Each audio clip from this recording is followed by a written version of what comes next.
Blog Talk Radio.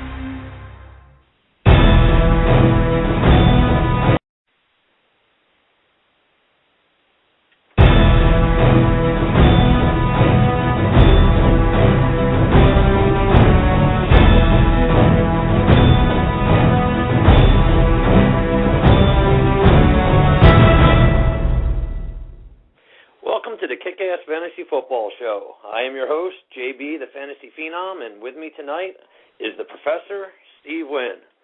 Professor, how was your week, sir? Oh, I am living the dream, my friend. I am living the dream. It is the last week of the preseason. My kids are getting ready to go back to school. Everything's coming up roses for the Professor.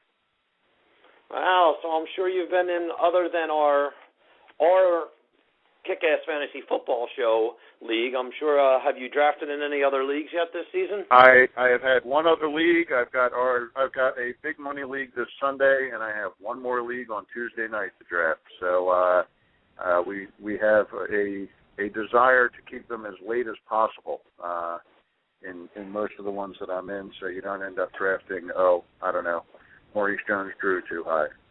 Yeah, or Terrell Owens. Or Terrell Owens, God forbid. Yeah, absolutely. Well, do you at least have different areas that you're going to be drafting from, or do you find that you're drafting from always at the end or always from the beginning, or has it been spread around for you a little bit? I am in the top 5 picks in all 4 leagues. So, wow. So I haven't had to really work hard. It's sad because I like to. But it's tough. I will tell you, the big money. Let me rephrase that. I don't know if we're allowed to say that we play fantasy football for money on the radio. So my biggest league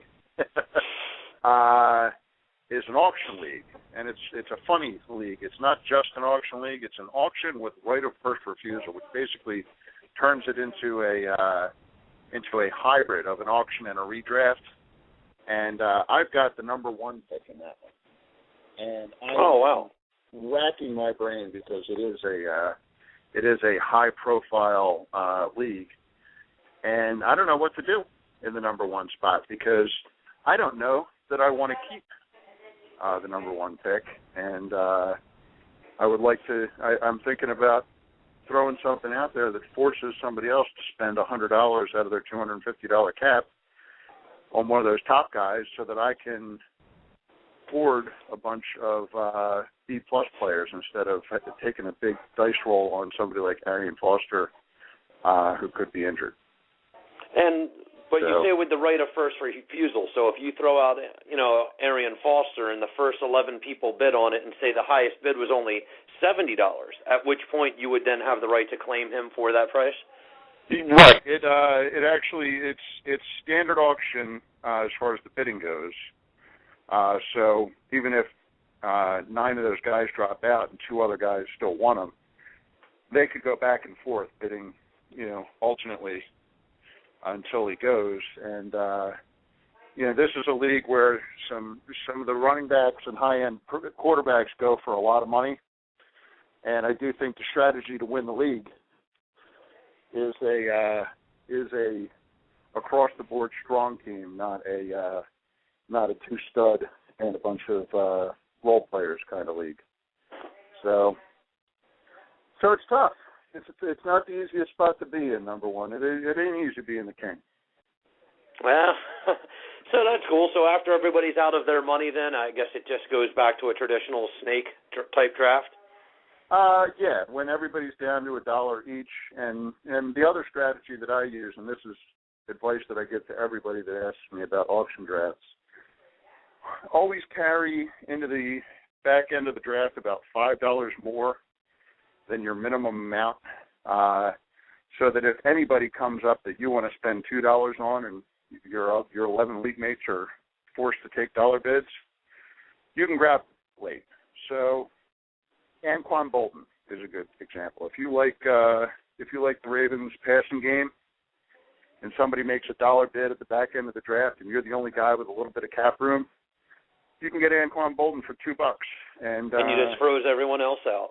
Yes, That's correct. So carry a few extra bucks into the back end of your auction draft.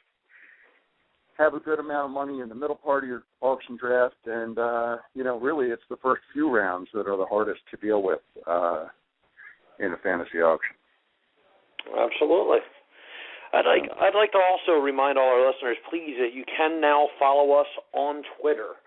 Please, if you can go to our website and you can see a link right there, just simply click it and join it. And you can follow us on Twitter. And I believe the commissioner has a contest going where you can actually win a Kick-Ass Fantasy Football T-shirt. I'm not exactly sure of the rules. I'm sure they're all up on our website, or when you do click and you follow us on Twitter, all the information will be made to you there. But from what I understand, it's a pretty exciting contest, and we're hoping to get some followers there.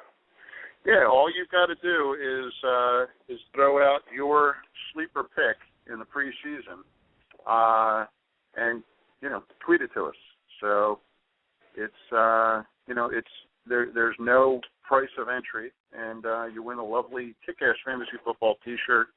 All you got to do is, pick a guy who you think's going to emerge this year. Oh, okay, great. So you can't be sending in, the Arian Fosters of the world, but like if you were to send in, Cedric Benson and he wound up a top 5 back, then there you go. Something along those lines. Absolutely, that's the name of the game on that one. That sounds like a great contest. Am I eligible to win a T-shirt ourselves, or is staff not included? I think everybody except me is eligible because I've already thrown about 30 sleepers up onto the website, so I'm starting to run out of guys. Oh, okay. So at this point, you would win by default. It's more like walking up to a roulette table and betting on all the numbers. There you go. Betting on 38 numbers to win 35 to 1. Yeah, not very smart move. There you go. That's why I'm not allowed to play. Yes. So we got an exciting show tonight. Last week we finished off in the 6th round. So we've got a little bit more of the draft by ADP and a lot of sleepers and sneaky picks and some lottery tickets out there. But we got some news to start, right? And I guess your Steelers would have to be the biggest news of the preseason. This week. Well, for me it is, absolutely, with Mike Wallace finally showing up. I'm really, really excited, number one, as a Steelers fan. Number two, I've drafted this guy already in a couple of drafts. So, I was, really depending on him being there. I'm still not really quite sure if he's going to be able to play in the last preseason game, though. So, I know he'll be able to train with the team and, take hits from his defensive guys, but I don't know if he's actually going to see any game time before week 1. So I'm a little concerned there, but from everything I've read and everything I understand, he's been doing what he can to keep in shape.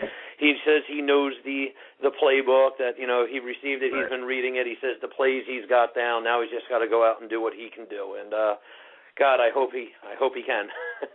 Well, the thing, Mike Wallace, without the holdout, what would you say? He's a consensus top 10 receiver, maybe top 5 borderline. Absolutely. If he didn't hold out. So even if you've got to wait 4 weeks for him to get up to football shape and speed with the playbook, you got a guy who's a top 10 wide receiver, and you can get him as your wide receiver 3, where his ADP is now. I think he went in the 5th or 6th round of our expert league draft when we went. As somebody. Well, that was also a week ago, too, though. I grabbed him last night in a draft, and I took him in the 3rd round. In the 3rd round, okay. Well, even if he's a top 5 receiver, mid-2nd round is where his real value is. So you still got a little bit of a bargain. But yeah, I guess if you're drafting this weekend, his ADP has got to be climbing up with authority. Yeah, you would think so. Any other newsworthy items that we need to discuss? Well, I thought we were done with the declaring who's a starter everywhere in the NFL. We had the big Russell Wilson announcement. I guess the Cardinals don't know who's going to start, but who cares at this point? Sure. Between Cobb and Skelton. But word out of Green Bay from no less than James Starks, who entered the preseason as the number 1 running back, has stated that Cedric Benson will be the starter on the first play in the first game this year in Green Bay. Now, I've been touting Benson. I like Benson. I don't like Starks. I haven't liked any of the mishmash of Green Bay running backs since Ryan Grant. The last time the Packers featured a single running back that they didn't go with a committee, he had 1,250 yards and 11 touchdowns. And Cedric Benson, even in the twilight of his career, is a better running back than Ryan Grant. So here's a guy that you can get 4th, 5th, 6th round. Could be a very solid running back, too, for your team. So if you want to focus on other positions, you can come back and get Benson, and I think you'll be very happy. Yeah, no, absolutely. Any running back that's starting, I mean, in this league it's very hard to find a true feature back. Most of them do have at least a guy that comes in on 3rd downs if they're not straight up splitting carries like they do down in Carolina. And so, yeah, like if he's truly going to be a feature back, I don't care what team he's playing on, I want him. I want him on my fantasy team. If there's a guy that I can feel confident is going to touch the ball 20 times a game, you know, he's definitely fantasy viable, and yeah, you should be targeting him. That's good news. Yeah, and he gives them a piece of the game that they really haven't had, and that's a guy who can actually run it up the middle. So yeah, come right up between the tackles and move some people. Yeah, he's a guy that might take away some of those short yardage passes to Jermichael Finley, and might take away a couple rushing touchdowns from Aaron Rodgers, because why have Aaron Rodgers sneak it in when you can have Cedric Benson shove it down the other team's throat? So, you know, you have to consider that a little bit too. Speaking of people running and shoving down people's throats, what about Michael Vick wearing a military-grade flak jacket to open the season? I guess this is to protect his ribs and just overall, I mean, should we give him a double-thick helmet as well? Because, I mean, this guy takes a lot of risks that, you know, a lot of Eagles fans think are unnecessary. They'd like to see him. You know, it's kind of funny. Like, you know, everybody loves to see, you know, the mobile quarterback run around and jumping through the air and doing all these things until he's on your team. You know, and now everybody's concerned about his health. But yeah, that's what do you think about the flak jacket? Yeah, well, on the NFL team it worries you. On your fantasy team it worries you. I took Michael Vick in our fantasy draft. I covered him with Shaw, who is just about the highest quality backup quarterback in fantasy, because he will get injured. It's unlikely. However, ballsy move. The CEO of the company that makes his body armor has guaranteed that Michael Vick will not get hurt. His ribs, I'm speculating. He didn't say anything about his head, his legs, his arms, his shoulders, or... Right. Well, but that's what's taken him out in the past is the injuries to his torso. So that's a pretty ballsy move by a high-tech military company. So, you know, I'm liking the confidence level. And you know what? Sure. If you believe this guy, Mike Vick is a great play as the 7th or 8th quarterback going off the board, and that's where he's going. He's a top 3 guy when he's healthy. So that's absolutely. I've always said, guarantee me 16 games out of the guy, and I would, he's a top 5 quarterback. I just, I don't know when or if we're ever going to see 16 games out of him. Yeah. Nobody knew way back in 2003 that Michael Vick, the ride, would be closed for maintenance so often. So you remember that old commercial? Absolutely. That wasn't in the playbook, but it should be. Now, the other thing with Michael Vick, the ride, this was the year that he was the consensus number 1 pick in fantasy. There was no passing in Michael Vick, the ride, so it was a bad thing when he was in Atlanta. Last bit of news before we get into our draft stuff, and I guess we probably do for a break at this point. Sure. Is that Maurice Jones-Drew, now that we've gotten to the regular season, he's already taken $1 million in fines. New owner of the of the Jaguars, Shad Khan, is he's a stubborn SOB is what he is. He is not taking any intimidation from Maurice Jones-Drew. It is a guarantee now that MJD will miss games. He's going to miss games at the tune of $260,000 a week. Wow. You can't even think about taking MJD before the fourth round. I would say top of the fourth round is the absolute peak. And you know what? Rashad Jennings now is a legit running back 2 for 2012.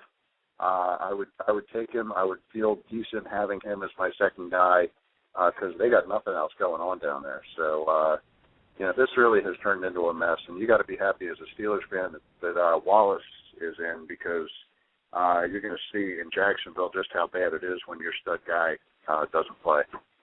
No, and absolutely, and it really doesn't make that much sense to me. I'm guessing the main motivation behind his holdout to begin with was probably money. I mean, when you look at it, that's generally what it's always over, some sort of a contract dispute.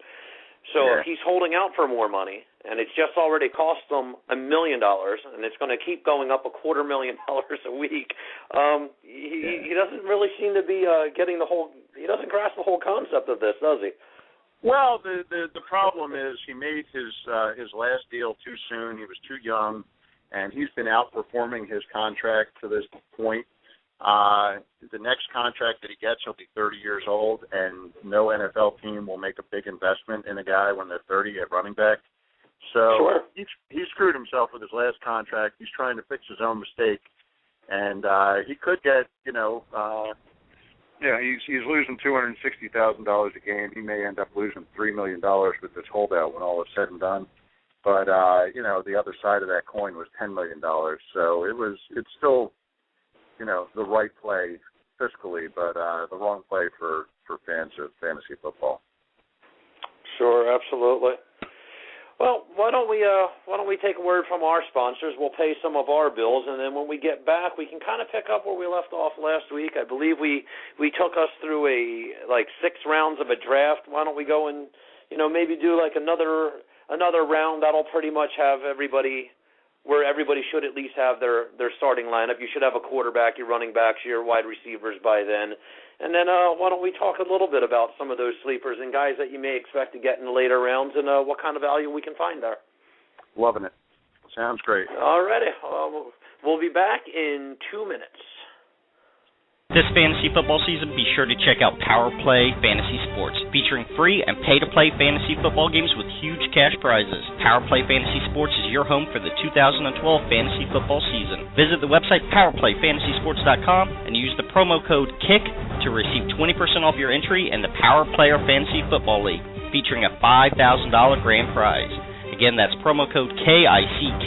If you know football, this is the game for you. Visit PowerPlayFantasySports.com today. Are you good at fantasy football? Are you used to winning your fantasy league? Now put your fantasy skills in the ultimate test by playing against the rest of the world with Fantasy Football Evolution. Draft your team and then manage it through a 10-week regular season, a 1-week elimination round, and finally, if you're good enough, a 64-team tournament that will determine the first ever Fantasy Football Evolution champion. The winner of Fantasy Football Evolution receives $25,000, cash prizes paid to the top 16 players. Visit www.nextgenffe.com for more details. The only way to know if you're the best, don't let your fantasy issues become a reality. Fantasy Judgment is the premier dispute resolution service for all fantasy sports leagues. Led by attorney Michael Stein, the Supreme Court of Fantasy Judgment will resolve any and all issues or conflicts that arise in fantasy leagues. This includes disputed trades, collusion, abuse of power by league commissioners, lineup and roster errors, draft issues, score discrepancies, and interpretation of league rules. We alleviate the burden for league commissioners and allow everyone to focus on winning their leagues rather than arguing over disputes. Visit www.fantasyjudgment.com. Hey fantasy fans, how often does 1 or 2 injuries ruin your chances of winning your fantasy league? If you're anything like me, too often. What if I told you that I found a fantasy game that could help you avoid that? You can win cash prizes daily. FantasyPlayerExchange.com is a new fantasy game that allows you to make a team every single day. You can choose from players in multiple sports. Every day you have a chance to win. Unlike traditional fantasy games, FantasyPlayerExchange.com allows you to make your own team every day.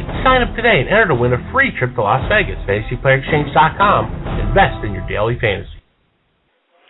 Hey, welcome back to the Kick-Ass Fantasy Football Show. I am your host, JB, the Fantasy Phenom. Well, I don't even know my own name, Professor. And with me, of course, is the Professor.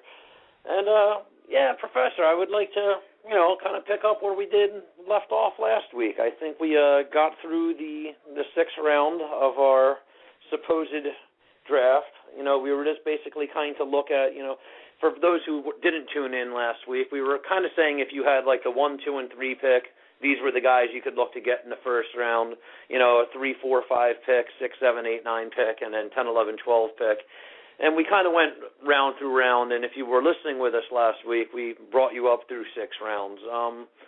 I guess we're going to start to look at the players you can expect to see and hope to get and, start targeting in the 7th round people that, this is where I feel you can really make your draft. I mean, there's no surprise in the first 3, 4 rounds who's coming off the board, right? I mean, maybe a guy, if you really want someone, you may reach a little bit. But, I mean, for the most part, the first 50 guys off the board, you're not really shocking too many people. With 6 rounds in the books, where we finished last week, we had 27 running backs and 28 receivers off the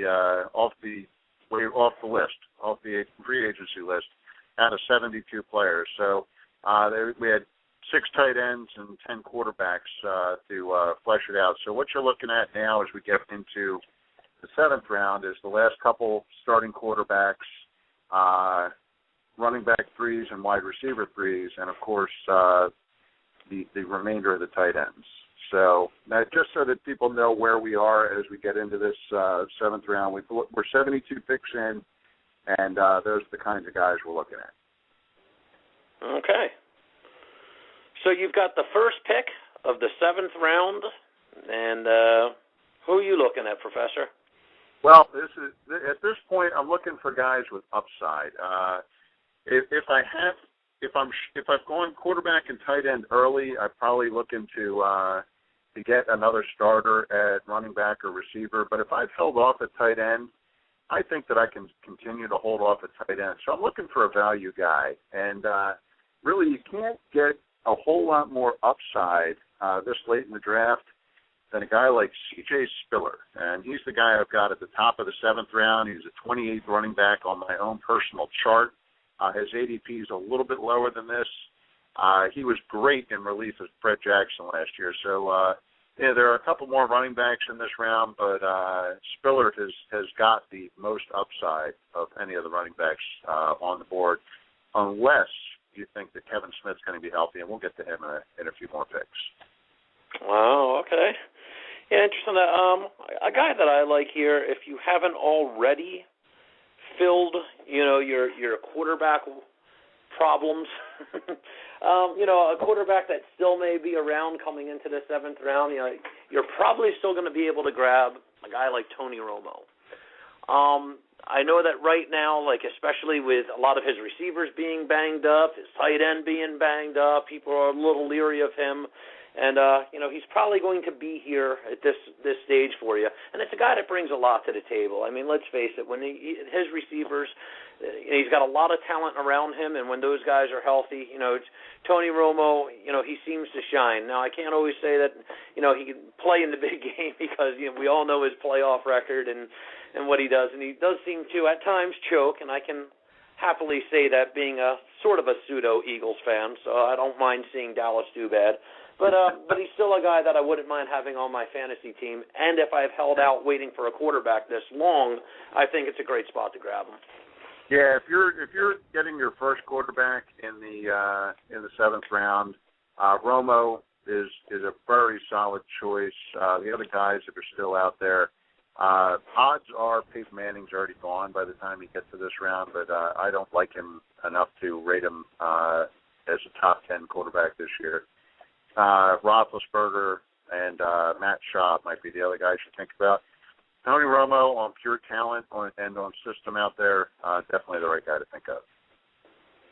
So I'm with you there. I like him in that spot, especially if you're looking around now. The rest of the top of this round, you got a handful of receivers that are all, in my opinion, just about equivalent. Dwayne Bowe, Marquez Colston, and Pierre Garçon. Now, Pierre Garçon's got a change of scenery. He's in Washington, D.C., playing with the rookie quarterback, Marquez Colston. It has some upside with if Drew Brees does come out and decide he wants to just pick on the rest of the NFL. And Dwayne Bowe, Dwayne Bowe is a guy with, a world full of talent, but Matt Castle and Romeo Cornell making the decisions for him to be successful. And I don't like either one of those guys from an NFL perspective. So there's some flaws, and that's what you're looking at in the 7th round for when you're looking at wide receivers is guys with flaws. But of those 3 guys, who would you take first off the board, JB? Yeah, well,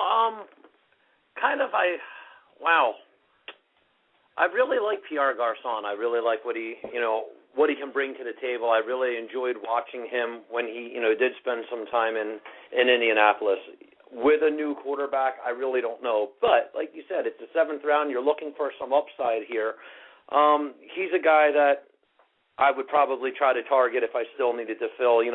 At this point, I'm hoping I'm looking for my 3rd, wide receiver. I wouldn't be looking at him as a number 2 type guy. But if I've already got 2 receivers that I'm comfortable with, Garçon's somebody I would take in this round. Okay. No, I think that of the 3, he's got good upside. Marquez Colston, a little more dependent on the situation down there, so he's got some upside and some downside. So, sure. So then we're into a stretch of running backs, and this is probably where guys who have neglected running back are picking up somebody to fill out a roster spot here. And God help you if you're picking one of these guys as your number 2, except for Kevin Smith, who I mentioned has some upside. But you've got Kevin Smith, who, if he's healthy in Detroit, they would really love to see that. Stephen Ridley, who takes over the Ben Jarvis Green Ellis role in New England. D'Angelo Williams and Jonathan Stewart, and if there was only one guy in Carolina, they would be much, much higher in the list. But these 2 guys, you're just flipping a coin. And then a guy who's been sliding down draft boards, Isaac Redman. So, you might have somebody make a reach here and pick one of these guys. Aside from Kevin Smith, anybody you'd be comfortable as your starting running back in 2012? Well, it's interesting, the whole D'Angelo Williams, Jonathan Stewart, thing. Actually, as you know, I called you earlier today, and I was contemplating keeping Stewart. I have the ability to keep him as a 7th-round pick, and I have opted against it. I feel that it's somebody that I can probably get in this round if I still choose to take him, at that point. I'll see how my draft is going. I've decided not to hold on to him there. Yeah, you're right. I love both of those guys, and they both are dynamic, fun players to watch. However, you don't know on any given week which guy is going to see the ball more often. I mean, one week, it's kind of even, 15 carries apiece, and then once in a while you see one guy carry the ball 20 times, the other guy gets it 8 times, and it's just, and I don't even think you can go by who has the hot hand. He's not even like Shanahan in that respect. You never know which one they're really going to throw at you, and it kind of makes it hard to depend on one of these guys as a number 2. Yeah. It's rough because they're both. We've seen them both below the doors off the league in the past as the featured guy, so it's hard looking at the 2 of them at that spot and saying which one's it going to be. And then as far as Redmond, I think with the news that Mendenhall looks going to be playing sooner than than everybody had expected. Even if he sees some split time, until Mendenhall comes totally back but you'd have to think once Mendenhall is back 100% and healthy that no other running back on this team, outside of maybe some goal line touches, in a touchdown-only league type of thing, maybe, but I don't know. I just have to think that once Mendenhall comes back, I can't see Isaac Redman being a number 2 guy on he won't be on any of my fantasy teams, put it that way. And that's coming from a Steelers fan. I was just going to say, there's few people that know the Steelers fantasy impacts as well as you do. So take that one to the bank, fantasy listeners. Sure. And closing out this round, we've got a pair of guys. Let's start with the easy one. Let's start with Brandon Pettigrew. He is the tight end for the Lions. I've got him on my board as the 7th tight end off the board, and this is just about where his value is. I was a little upset that I missed out on him in the 7th round in our own expert league.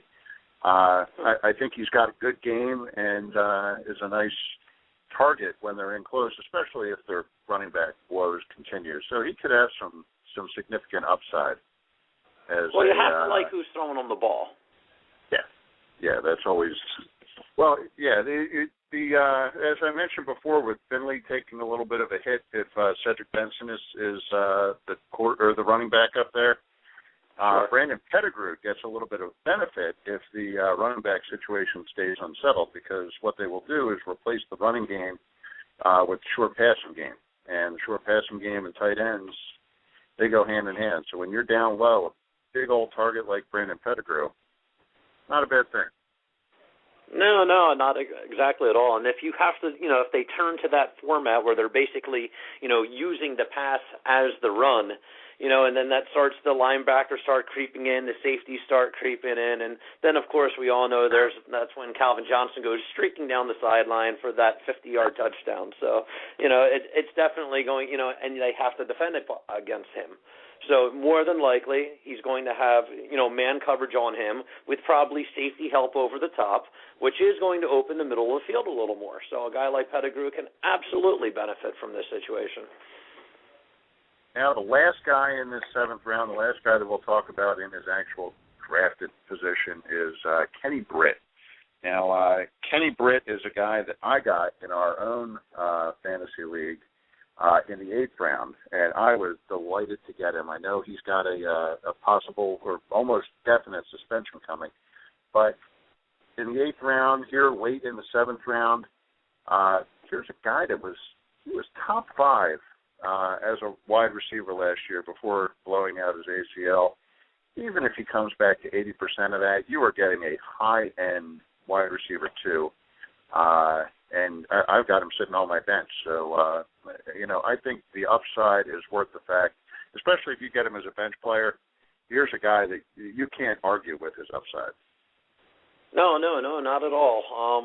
Well, and like you said, you have him sitting on your bench, and more than likely he'll be sitting there until week 5. With that being said, if he's, if anything, this may benefit this guy a little bit. You're right. Like, I had him on a couple of my teams last year. I targeted this guy. I really liked him a lot. He came out of the gates, shooting both barrels. I was happy as hell to watch this man play, and, he suffered that injury. Maybe taking these extra couple of weeks, he's going to be watching his teammates out there. He's going to be on the sidelines. He's going to be excited. Maybe a little bit of extra rest on that knee. I mean, who knows? It may wind up benefiting the guy. But you're right. For somebody that, if nothing else, he's an insurance policy. If one of your first 2 receivers do go down by week 5 and he comes in, how nice is that going to be if you lose one of your stud receivers to be able to plug in Kenny Britt after week 5? Yeah, no drop off at all there. So, he's an interesting play. He's got great value, and he was there in the 8th round in our expert draft. I've got him late, last 7th. So, think about him. So, I think we're probably at another station break here, another commercial break before we get into sleepers. I believe so. We'll take word from our sponsors, and we come back, and let's touch on that. We can touch on players that you can see in rounds after 8. I don't think we're going to do actual round format from this point out. We're just going to talk about players that you can look to see and who you should be targeting in the later rounds in your draft. And, okay. All right, we'll take a word from our sponsors, and when we get back, we'll touch on them. This fantasy football season, be sure to check out Power Play Fantasy Sports, featuring free and pay-to-play fantasy football games with huge cash prizes. Power Play Fantasy Sports is your home for the 2012 fantasy football season. Visit the website PowerPlayFantasySports.com and use the promo code KICK to receive 20% off your entry in the Power Player Fantasy Football League, featuring a $5,000 grand prize. Again, that's promo code KICK. If you know football, this is the game for you. Visit PowerPlayFantasySports.com today. Are you good at fantasy football? Are you used to winning your fantasy league? Now put your fantasy skills into the ultimate test by playing against the rest of the world with Fantasy Football Evolution. Draft your team and then manage it through a 10-week regular season, a 1-week elimination round, and finally, if you're good enough, a 64-team tournament that will determine the first ever Fantasy Football Evolution champion. The winner of Fantasy Football Evolution receives $25,000, cash prizes paid to the top 16 players. Visit www.nextgenffe.com for more details. The only way to know if you're the best is to play. Don't let your fantasy issues become a reality. Fantasy Judgment is the premier dispute resolution service for all fantasy sports leagues. Led by attorney Michael Stein, the Supreme Court of Fantasy Judgment will resolve any and all issues or conflicts that arise in fantasy leagues. This includes disputed trades, collusion, abuse of power by league commissioners, lineup and roster errors, draft issues, score discrepancies, and interpretation of league rules. We alleviate the burden for league commissioners and allow everyone to focus on winning their leagues rather than arguing over disputes. Visit www.fantasyjudgment.com.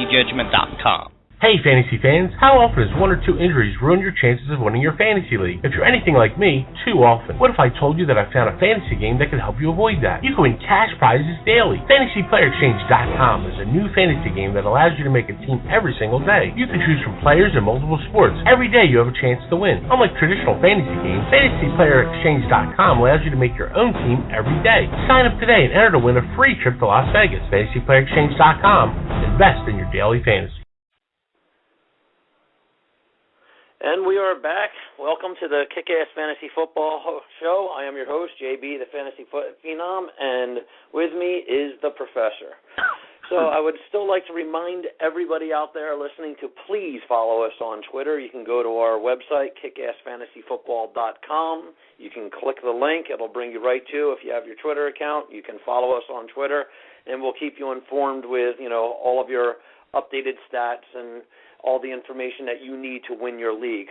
Also, you can submit your Sleeper of the Year, and one lucky listener will be winning a Kick-Ass Fantasy Football T-shirt. Free to enter, fun to play, so please stop by and check us out.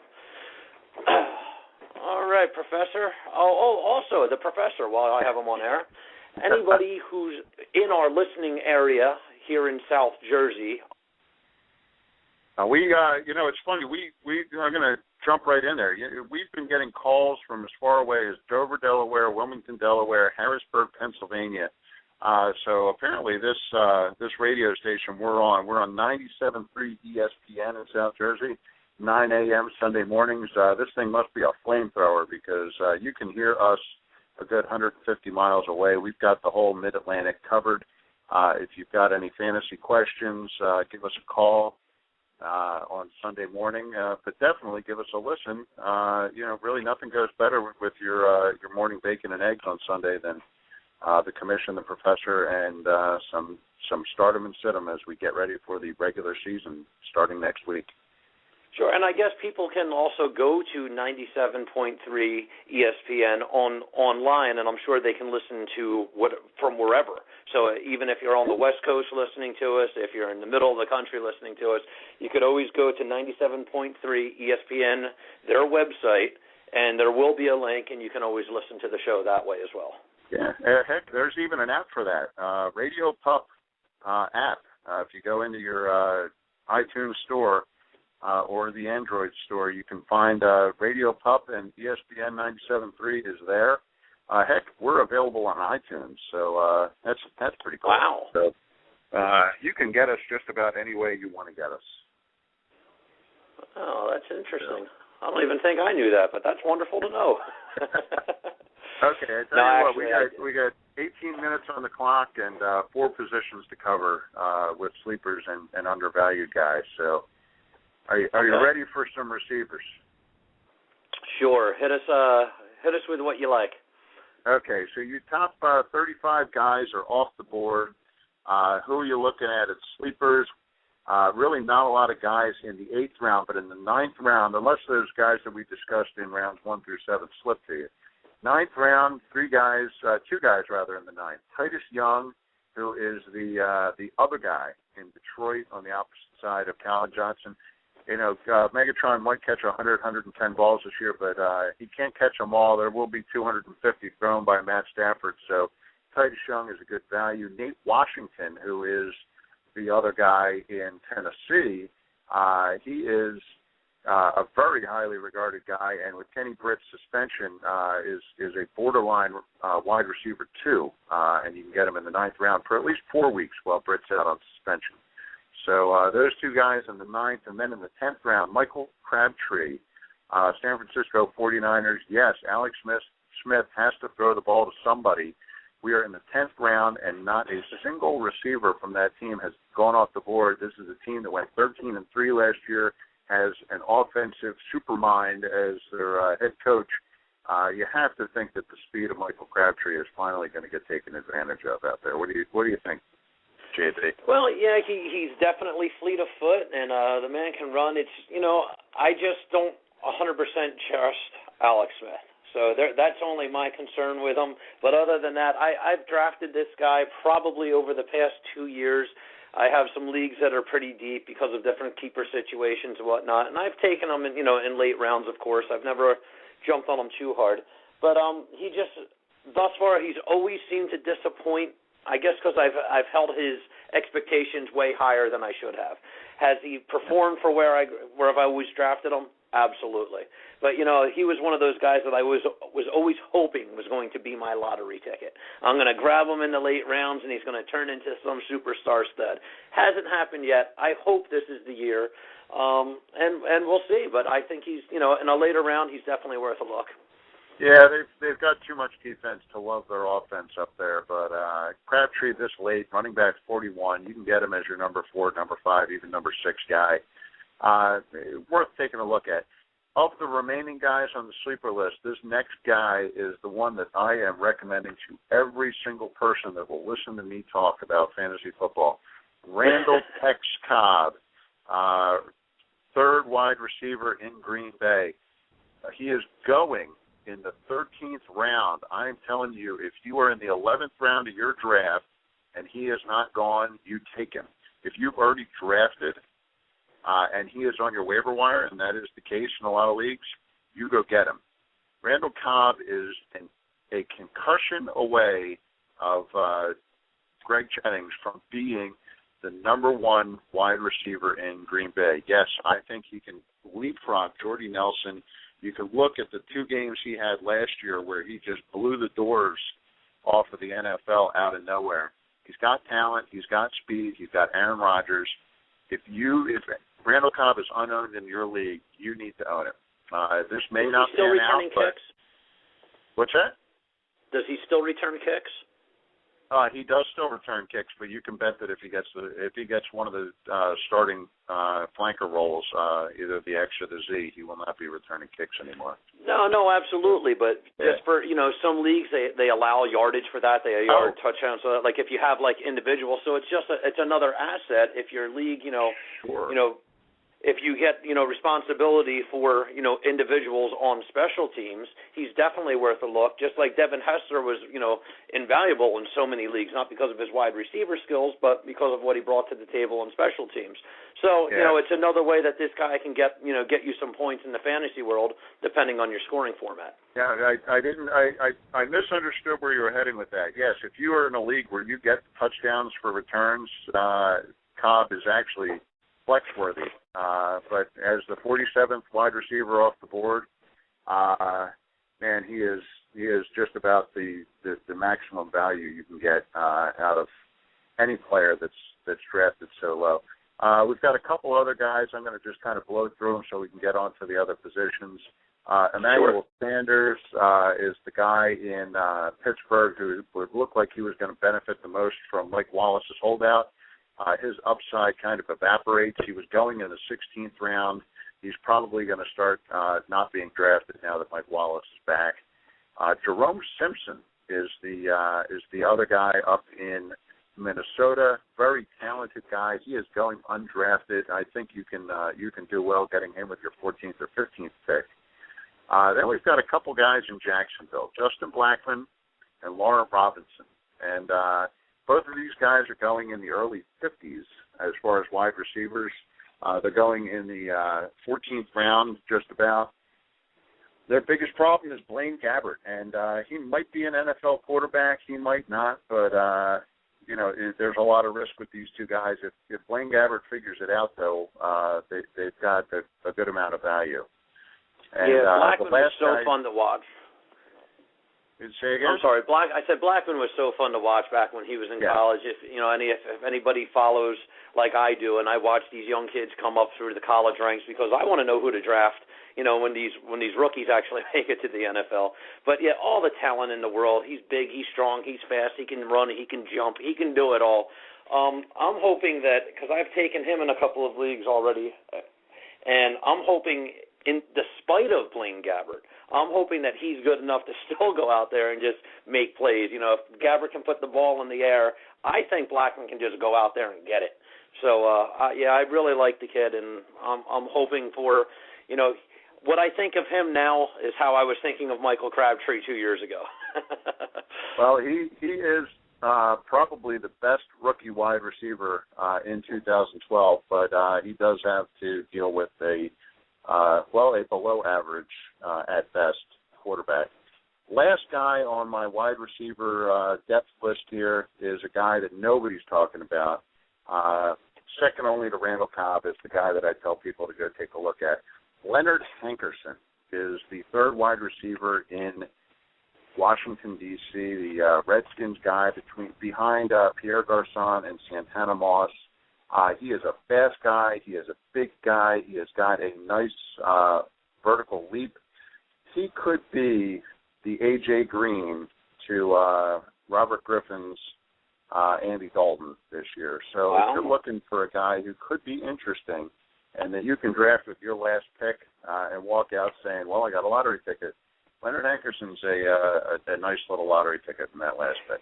If I'm not mistaken, you jumped on his bandwagon towards the end of last season, too. I remember you speaking of this guy last year, and it actually made me take pause and look for him. And so I know you've been high on this young man for a while now. Yeah, he's got some talent, and if RG3 is the second coming of Cam Newton, this guy will have some fantasy value, and he is almost universally undrafted. So time to move on to running backs? Yeah, why don't we start with them? We've got about 3-4 minutes. We'll have to cut for a commercial break, but yeah, why don't we jump in with running backs? Okay. Well, number one, the guy we talked about up in the news, so we don't need to talk about too much more. Cedric Benson had been going in the 11th round. I was saying take him in the 9th. I think that now he's got the starting job up in Green Bay. He's probably getting drafted in the 9th, and you'll have to spend an 8th on him. So it's still worth it at that point for the Packers' number one guy. Next pair of guys, the next single guy, I'm going to talk about Ryan Williams. He's going in 10th round, and Beanie Wells, Chris Wells, is not worth owning for fantasy purposes. So Ryan Williams really is the only option there, but I do think that the Cardinals might be the worst team in the NFL this year. So take that one with a grain of salt. Did you just say that Beanie Wells is not worth owning as far as fantasy? Yes. That's great. I love it. I mean, depending where you look and who he's basically listed everywhere as a top 20 back, and the professor has him as undraftable. I love it. Well, that's great. And you heard it here, folks. So if you do take Beanie Wells and you grab him in that 4th, 5th, 6th round, wherever you may feel good and warm and fuzzy taking him, just remember, if he brings you a lot of goose eggs, you heard it here first on the Kick-Ass Fantasy Football Show. Beanie Wells is undraftable. I love it. All he has is downside, JB. Sure. He's got a more talented guy behind him, and he's got an awful offense around him. So sure. Really, really hard to like him. As much as I did like him a little bit last year coming in. The Cardinals are looking like a train wreck. Ken Wisenhunt's career is looking like it might be over as a head coach in the NFL. So really, just bad vibes all over the place out of Arizona. Next couple guys, Michael Bush. He's Forte's handcuff. You saw him last year as McFadden's handcuff, but Forte is a little bit more durable. Rashard Mendenhall. You want to talk about Rashard Mendenhall? His ADP is the 13th round. Where do you think his real value is, JB? Oh, well, depending when he comes back, 13th round is where they have Mendenhall right now. That is the masses have said Mendenhall is worth the 13th rounder. That is his ADP across NFL and a couple other fantasy sites. think you'll see that starting to drop now that he's off the PUP list, and I think you'll see people start drafting him a lot earlier. Personally, if he was there, I'm not letting him get past me, and I'm going to say end of the 5th, 6th round. If Mendenhall's still there, I'm going to grab him. I think that's some savvy play, especially if you're grabbing him as your number 2 that late, or even number 3 a little early. I'd say the 7th round myself, but he is definitely worth a heck of a lot more than the 13th round ADP that he was at before this weekend. So we'll have to see what this weekend's news effect has had on his ADP. One guy I want to talk. Yeah, I want to talk about one guy before we go on a commercial break, and that would be Ben Tate. Last year, I saw this guy do amazing things, and this was as Foster's backup. This was after Foster already had his 2 touchdowns and 120 yards, and they simply put this guy in the game because, let's face it, Arian Foster had run all over the place, and he was just too tired to play anymore. And, along comes Ben Tate. They plug him into the game, and he would break off 80 yards and a touchdown. This kid's, I love him. He's phenomenal. If not for being behind Arian Foster, he's a viable number 1 starting running back on any team in the NFL. Well, I'm gonna burst that bubble for you right now.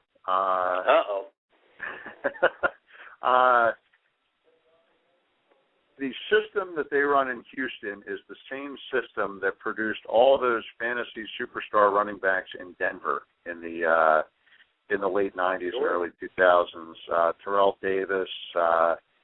There were a handful of guys that came in when Davis was injured. Every single one of them was a stone-cold superstar for fantasy purposes until they went to another team that didn't play the same kind of zone blocking scheme that the Broncos played. Well, Gary Kubiak is obviously in Houston now, and I think it is the line system that they play that makes these guys look like superstars and not Ben Tate's talent himself. So I think his contract is up this year, so we're going to see him go to Arizona or something like that. And you're going to see, him have a Clinton Portis-like regression in his performance. So I'm a system and a coaching guy, so I may have a little bit of a bias there. The only other running back I want to hit on is Jacquizz Rodgers on the sleeper list. Love him too. Michael Turner's backup, but Turner has got an awful lot of miles on those legs. And Jacquizz Rodgers looks like a great pass-catching running back out of the backfield. So he is a guy that if you're looking for a lottery ticket late of a guy that might be a high-end running back too, when all is said and done, Jacquizz Rodgers has that kind of ceiling. Absolutely. Well, let's take a quick break from our sponsors. We'll get back, and we'll try to touch on some more of these, late-round running backs that you can be looking to grab in your drafts. We'll be back in 2 minutes.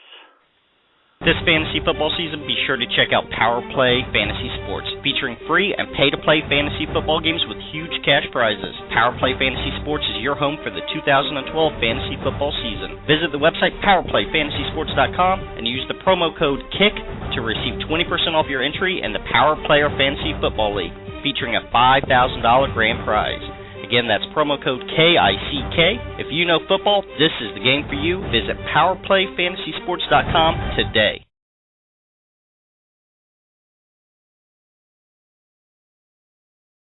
Are you good at fantasy football? Are you used to winning your fantasy league? Now put your fantasy skills into the ultimate test by playing against the rest of the world with Fantasy Football Evolution. Draft your team and then manage it through a 10-week regular season, a 1-week elimination round, and finally, if you're good enough, a 64-team tournament that will determine the first ever Fantasy Football Evolution champion. The winner of Fantasy Football Evolution receives $25,000, cash prizes paid to the top 16 players. Visit www.nextgenffe.com for more details. The only way to know if you're the best is to play against the best.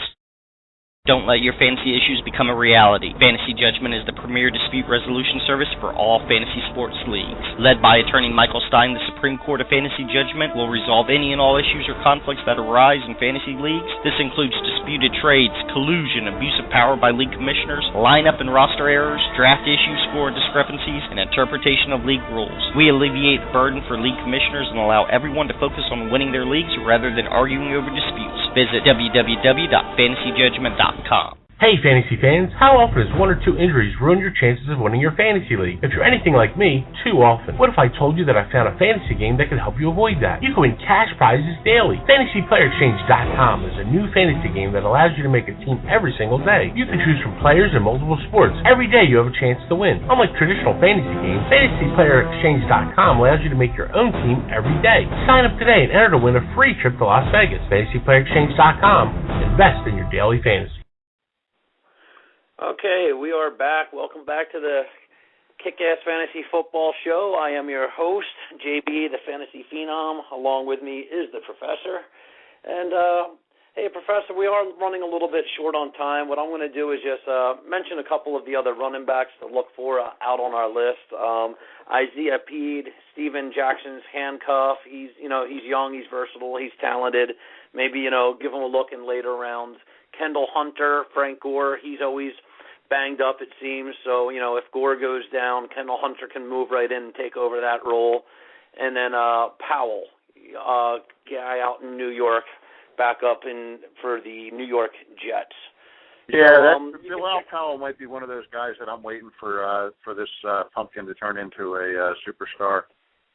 But I just don't like Sean Green, and Bilal Powell has the talent set to be a three-down guy in New York. But I also had him on my deep dive waiver list last year, and that never came true. So take a grain of salt on that one. Sure. Well, everybody, they can check all this information out at our website at kickassfantasyfootball.com.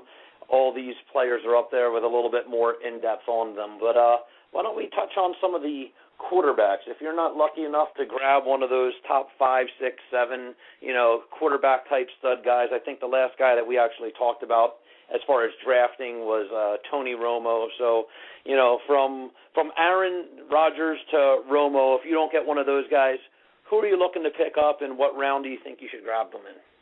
Well, it's funny because they fall into one of two categories. You can either get a guy who is a producer but not exciting, or you can get a guy who's exciting but might give you a goose egg every once in a while. So let's talk about the producers first, because if you don't have a quarterback at this point, you're probably grabbing two of these guys, and it's Carson Palmer, Josh Freeman, Matt Schaub, Jay Cutler, and Alex Smith. And really all five of these guys, it's a matter of taste.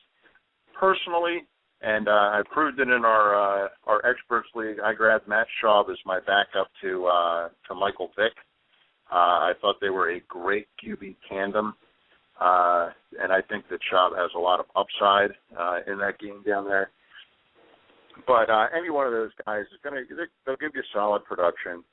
But if I'm drafting any of them except for Schaub, maybe Freeman, I'm probably yawning as I'm doing it. Sure. Well, I think I kind of like Cutler this year. He's reunited with Brandon Marshall, and if you remember, both of those guys had their best years when they played together. So the fact that you're giving Cutler somebody to throw to, let's face it, Chicago hasn't had a really standout wide receiver in a long time. I mean, you can go back to the days of Tom Waddle. I mean, when he was their number one receiver, not a name that people were drafting. They weren't exactly flying off the draft boards. So maybe the tides have turned. Like maybe putting these guys back together. We all know what Brandon Marshall can do. He's big, strong, young, athletic, fast. He does everything. He catches the ball down at the end zone. He if you need him, he'll make a play. To keep the chains moving. So who knows? I'm counting on him. I drafted him this year in a league. I held off. I was one of those guys that wanted to gobble up some wide receivers, some running backs, and I waited until the 8th and 9th round, and I actually grabbed those guys back to back. I had the 11th pick in the draft. so I wound up taking Cutler. 2 picks later, I grabbed Schaub. Well, I can't argue with that. I'm going to tell you if you go out to kickassfantasyfootball.com and look at the professor's top 128, I've got Cutler there. These are the words I have for Jay Cutler. Huge upside if he can stay upright. O-line still stinks. And guess what? That O-line in Chicago should be charged with criminal neglect for their parent beating of Jay Cutler last year. And they didn't do anything to make that O-line a whole lot better. Having a guy like Brandon Marshall certainly gives him the ability to get rid of the ball faster. No argument there. Matt Forte is a great outlet from the backfield. Michael Bush is an underrated pass blocker back there who will certainly help things out. There are all kinds of signs, but the fact that O-line still stinks, it's one of the reasons that Cutler and Romo are guys that I'm not touching a whole lot this year because of the risk factor, but the upside factor's there too. Sure. What about any of the rookies? You're looking at Andrew Luck, you're looking at RG3, or either of those guys, draftable. Who do you like out of those guys? RG3 is. I think I had him up in the 5th or 6th round of our coverage last week. He is the best chance you have in 2012 of finding this year's Cam Newton. He's an athletic guy. They gave him some good weapons in Washington. So I'm very curious to see if that pans out. I have not had the opportunity to get him in any drafts, but I do expect good things, and I think that him being a top 10 guy is a lock. Andrew Luck is going in the 11th round, and he's got a lot of upside. He has looked like he is ready for the NFL. I don't know if he's ready for fantasy yet, but he's certainly going to chuck the ball an awful lot. You know who is my favorite guy for value as a rookie quarterback? It is not Andrew Luck. It is not RG3. It's not even Ryan Tannehill. It is, and it's not Brandon Whedon, by the way. It's Russell Wilson, Seattle quarterback, wins the job away from high-priced free agent Matt Flynn in the preseason. Yes, he's a 5'11 quarterback. But guess who else is a 5'11 quarterback? Michael Vick. Doug Flutie. Doug Flutie, I think, was 5'8. But but Russell Wilson has the tools to get it done. I'm not going to split hairs. Pete Carroll is a guy that I like as a coach. I think he does a good job. I think that Russell Wilson, who is going undrafted, and you can get with the last pick in your draft, and I did just that in our experts draft. He's a guy who could be this year's Cam Newton. Last year at this time, I was telling people, if you were unlucky enough to draft Peyton Manning, go out and get Cam Newton because he was only drafted in about 30% of leagues last year. And people who listened to me, a lot of them went very far in their leagues. This year, I'm saying spend a 16th round pick on Russell Wilson. The worst thing that's going to happen is you're going to drop him and pick up somebody else in about 3 weeks. The best thing that's going to happen is he's a top 10 guy. He can run, he can pass. He's got a deep arm, and he's got some fast guys catching the ball for him. He could be the guy that is this year's Cam Newton and eclipse RG3. So it's guys that come out of nowhere, and this is an out-of-nowhere guy. 16th round pick, that's worth about 25 cents in the real world. You can spend 25 cents on a lottery ticket. Well, you have piqued my interest, though, when you mentioned, who else was a 5'11 quarterback. I'm going to take one more stab at it, and then you're going to have to give us the answer. I'm going to say Joe Montana. Oh, no, Joe Montana, I think, was 6'1". I know he wasn't overly big for a quarterback. So Michael Vick is 5'11". Cam Newton is 6 foot. Wow. Okay. So if you are a guy who can run the ball, I don't think you need to be the 6'5" Andrew Luck. I think you can do it and score some fantasy points. I don't know if he's going to be any better than 8-8 up in Seattle, or even 6-10 for that matter. But and he's going to chuck the ball. They're going to be behind. They're not a good team. Doesn't 8-8 win that division? You know what? 8-8 does sometimes win that division. Yes. So I tell you what, we are past our time, but let's hit on a couple tight ends, a couple defenses before we shut it down.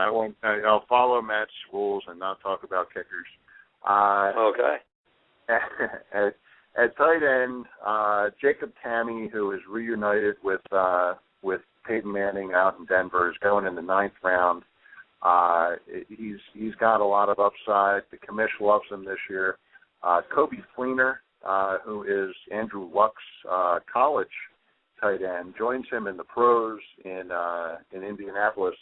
And you know what? A rookie quarterback's best friend is his tight end for dump-offs. So Coby Fleener could certainly outperform his draft position. Kellen Winslow, you know what? Here's the guy that's up in Seattle now after finishing his career in Tampa. He's got, Russell Wilson throwing him the ball, which is a little risky.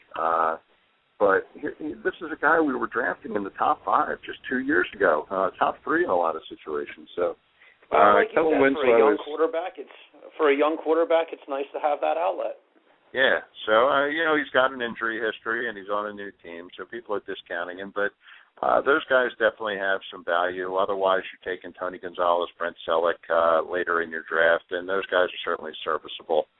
Now, did I hear you actually say you're also targeting defenses? Because now I'm all ears. I'm gonna talk about them because you know what? And this came up, and I've actually written half an article on it, and I can't figure out how to finish it. But if you've got Leonard Hankerson and Russell Wilson on your target list, late, you can get them in the 15th and 16th round now, or the last 2 rounds of your draft, whether that's 15, 16, or 17, 18. You can get them super late.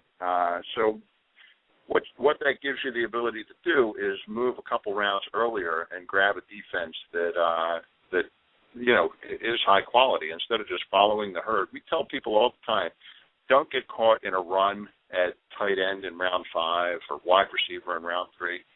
But you know what? The herd is all moving towards defenses in round 15. You jump the gun and grab the Detroit Lions in the 14th round. Or the 13th round. Their ADP is the 14th. You get them 1 round early. You've got your kicker, and you've got 2 deep sleepers, so you know those guys are going to be there in 14, 15, and 16. You've got one of the most dynamic fantasy defenses, and you only have to spend a 13th round draft pick to get them. If you're going to wait, because somebody's always going to jump and take the Steelers and take the Eagles and take the Giants. They're going to take their favorites and the teams that always seem to get a lot of sacks. So you're right. There's going to be that guy who's going to spend the defense in the 8th or 9th round. Some dummy is going in the 8th round, the 10th round, and grabbing it. But you can get the 3rd best fantasy defense in the 13th round. They are a bargain. If you wait till the 16th round, if you want to do that. The team to get is the Cincinnati Bengals. Now, for fantasy purposes, they will stink. However, for the first 6 weeks of the season, they are gold. Their schedule is a piece of cake. I think they have 1 semi-difficult game of their first 6. You get them, you use them up, you throw them away, you get somebody else for the remainder of your season. But the Cincinnati Bengals, they are, in my opinion, they're the 25th best defense for fantasy purposes, but they are the 7th best with that early season schedule for 5 weeks. Through the first 6 weeks. Okay. Yeah. So, and then throw them away. Don't keep them. Don't get attached. It's not a puppy. It's a defense. Well, if you look at it, every team from that division, from Baltimore to Cincy to Cleveland to my Pittsburgh Steelers, if you remember last year, every team from that division was ranked, I think none was ranked higher than like 6th or 7th in overall defense. So, I mean, that division is all about defense. It truly is.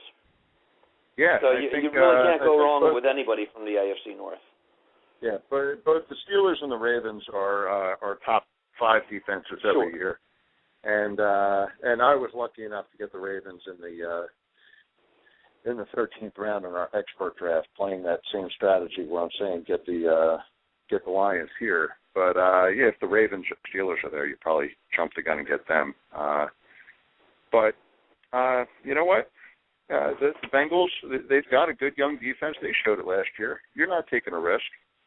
So spend your last pick on them. There's always one defense that comes out of nowhere. Look at the Broncos last year. They were a top 6 defense last year, and nobody drafted them. So you will find somebody to fill that spot when the Bengals finally run out of value. But use them up, spit them out, move to the next one. All right. Well, I think that's going to conclude our show tonight. Please, as I mentioned, please listen on 97.3 ESPN Radio or on the Radio Pup app. You can find them there. But every Sunday morning, you can listen to the professor and the commissioner from 9 to 10 on 97.3 ESPN Radio. And we also do another blog show on Tuesday nights and Thursday nights. So please, if you listen and enjoy this show, you can also tune in on Tuesday nights and Thursday nights, and you can listen to the rest of our lineup there as well. I'd like to thank everybody for tuning in. Yes? Now, JP, because we ran an extra 10 minutes, we get an extra 10% of our show check for this, right? Woo-hoo! I think that makes, what's that, another 80 cents a piece? That's if we're out of the red yet from the fantasy exposition down in Atlantic City. So we might actually owe an extra 80 cents. I'm really not sure yet. We'll have to go over the numbers. Join us Sunday morning on 97.3 ESPN or on the Radio Pup app. Listen to the Commission and I as we get ready for Week 1 of the NFL season. We got a Thursday night game that everybody is stoked for. And we have our big Money League draft at the Piccalilli Inn. It was our new show sponsor. So it is no longer just Kick-Ass Fantasy Football. It is the Piccalilli Inn Kick-Ass Fantasy Football show starting this Sunday. Wow. Great wings in Chemung, New Jersey. Fantastic wings. I have to be completely honest. They may be the most addictive wings I have ever eaten. I don't know what they're putting in them, but it's good. So join us Sunday morning. Come out, watch our big draft at the Pick at noon on Sunday afternoon, and enjoy some beers and some wings. Thank you, everybody, for listening. We'll be back next week, same time.